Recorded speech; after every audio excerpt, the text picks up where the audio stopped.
Hello students. तो आज हम जो करने जा रहे हैं वो है chapter 4 linear equation in two variable. हम इसका थोड़ा सा बेसिक करेंगे, ठीक है। तो स्टार्ट करते हैं।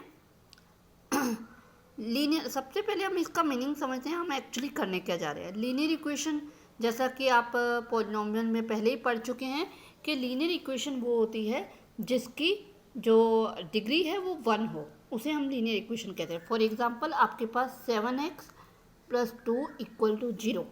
तो यहाँ पे वेरिएबल की जो हाईएस्ट पावर है वो क्या है, 1, यानी कि इस इक्वेशन की डिग्री क्या है, 1। जब डिग्री 1 है तो वो क्या होती है, लीनियर इक्वेशन। अब आगे क्या, linear equation in two variable. ये जो इक्वेशन मैंने लिखी है इसमें क्या है, 1 वेरिएबल है, इसमें सिर्फ x ही वेरिएबल है। तो हमें अब किसके बारे में पढ़ना है, लीनियर इक्वेशन 2 वेरिएबल्स में, ठीक है। तो आपके पास मैंने यहाँ पे स्टैंडर्ड इक्वेशन लिखी है ax + by + c, ठीक है। यहाँ पे x और y दो हमारे पास वेरिएबल हैं, ठीक है। इनकी पावर 1 है, तो इसका मतलब ये क्या है, एक लीनियर इक्वेशन है, ठीक है। तो इस टाइप की जो इक्वेशन होती है इसके बारे में अब हम इसमें स्टडी करेंगे 4th चैप्टर में, लीनियर इक्वेशन विद 2 वेरिएबल। इसमें जो आपके पास a, b और c हैं ये कोफिशिएंट्स है। a है x का कोफिशिएंट, b है y का कोफिशिएंट और c कांस्टेंट कोफिशिएंट, ठीक है। तो इससे रिलेटेड हम कुछ सम करते हैं। यहाँ पे मैंने लिए हैं express these sums in the form of ax by + c, find the value of a, b and c। मतलब आपके पास जो ये इक्वेशंस दे रखी हैं इनमें हमें a, b और c की वैल्यू फाइंड करनी है, ठीक है। तो हम ये इक्वेशन लेते हैं 2x = -5y। इसे मैं इधर ले जाती हूँ 2x + 5y = 0। तो यहाँ पे आप देख रहे हैं ax by + c हमारे पास 0 है, ठीक है, = 0। तो ये हमारी स्टैंडर्ड इक्वेशन हो गई। अब यहाँ पे अगर हम इसे कंपेयर करें तो a = क्या आ जाएगा, 2, b = आ जाएगा 5 एंड c = आ जाएगा 0। तो यहाँ पे हमने कंपेयर करके ये वैल्यूज निकाल ली, फाइंड कर लिया, ठीक है। ये a x का कोफिशिएंट, b y का कोफिशिएंट और c जो कांस्टेंट कोफिशिएंट होगा। इसी तरह हमारे पास एक और इक्वेशन है, ये x - y/5 - 10। अब इसे हम अगर स्टैंडर्ड इक्वेशन के साथ कंपेयर करें तो a आपके पास क्या है कि x के साथ क्या कोफिशिएंट है, कोई कोफिशिएंट नहीं है, मतलब x की क्या है, 1। तो आपके पास a की वैल्यू आ गई 1।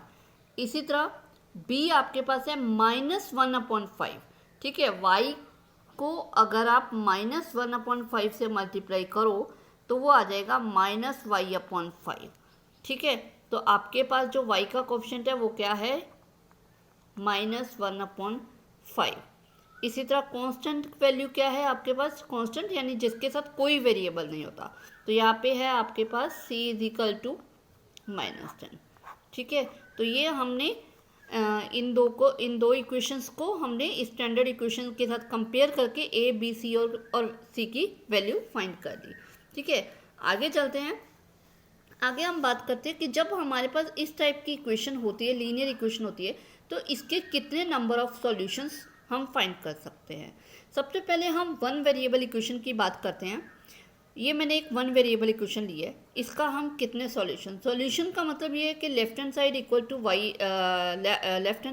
टू राइट हैंड साइड आ जाए और x की वो वैल्यू हमें फाइंड करनी है जहाँ पे left hand side right hand side के इक्वल आ जाए, ओके। तो हम यहाँ पे फाइंड करते हैं 5x, 10 को मैं उधर ली गई क्योंकि हमें x की वैल्यू फाइंड करनी है, यानी x को हमें लेफ्ट हैंड साइड में अलोन करना है।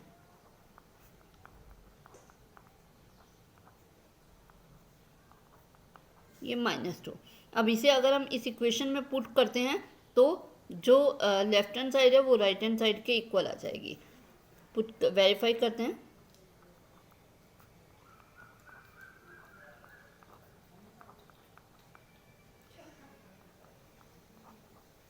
लेफ्ट हैंड साइड 5 × -2 ये आ जाएगा -10 +10 = 0। तो दिस इज इक्वल टू क्या आ गया, राइट हैंड साइड।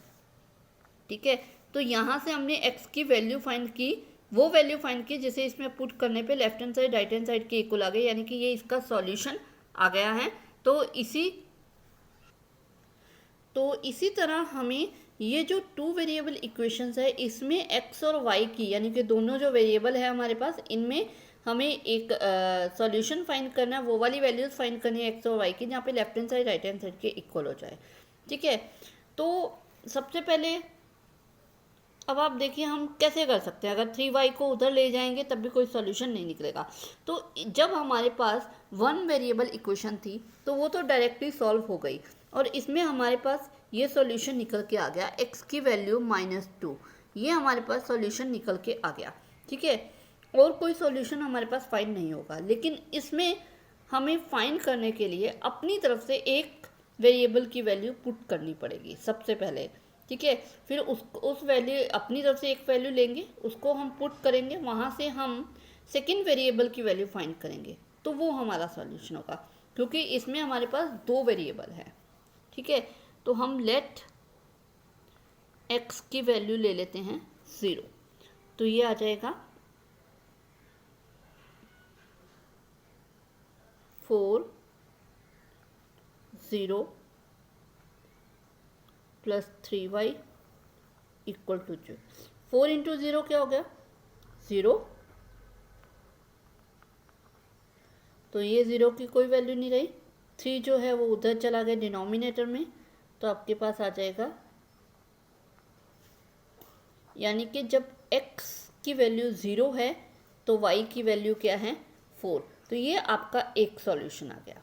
ठीक है, अब आप बताइए क्या हम इसके अलावा इसका और कोई सॉल्यूशन फाइंड नहीं कर सकते हैं? करके देखते हैं। हम y को यहाँ पे 0 पुट करके देते हैं। अभी हमने x को 0 किया था, अब हम y को 0 पुट करते हैं। 4x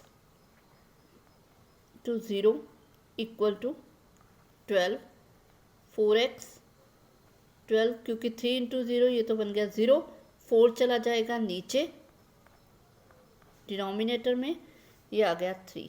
तो आपके पास यहाँ पे 3 and 0, ये आपका सेकंड सॉल्यूशन निकल गया। अब क्या और सॉल्यूशन हम इसके फाइंड नहीं कर सकते? Let's try. First we take x equal to 1। ठीक, ओके, तो 4 into 1 plus 3y equal to 12, तो 4 इंटू 1 ये आ गया 4, 3y 4 उधर चल जाएगा जो कि सब्ट्रैक्ट हो जाएगा,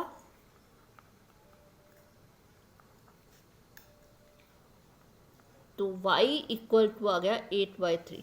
तो हमारे पास तो एक और सॉल्यूशन आ गया, यानी कि 1 and 8/3। ठीक है, तो इसका मतलब ये है कि हम जितनी वैल्यूज़ यहाँ पे पुट करते जाएंगे, अब हम y को 1 पुट कर दें तो जितनी हम वैल्यूज पुट करते जाएंगे हमारे पास उतने सॉल्यूशंस निकलते जाएंगे। तो इस तरह से हमें ये समझ में आता है कि टू वेरिएबल जो लीनियर इक्वेशन होगी उसके इनफाइनाइट नंबर ऑफ सॉल्यूशंस हमें फाइंड हो सकते हैं। ठीक है, अगर आपकी वन वेरिएबल इक्वेशन होगी तो उसका एक यूनिक सॉल्यूशन होगा, हम और सॉल्यूशन नहीं फाइंड कर सकते, लेकिन अगर टू वेरिएबल इक्वेशन है तो उसके इनफाइनाइट नंबर ऑफ सॉल्यूशंस होंगे। ओके।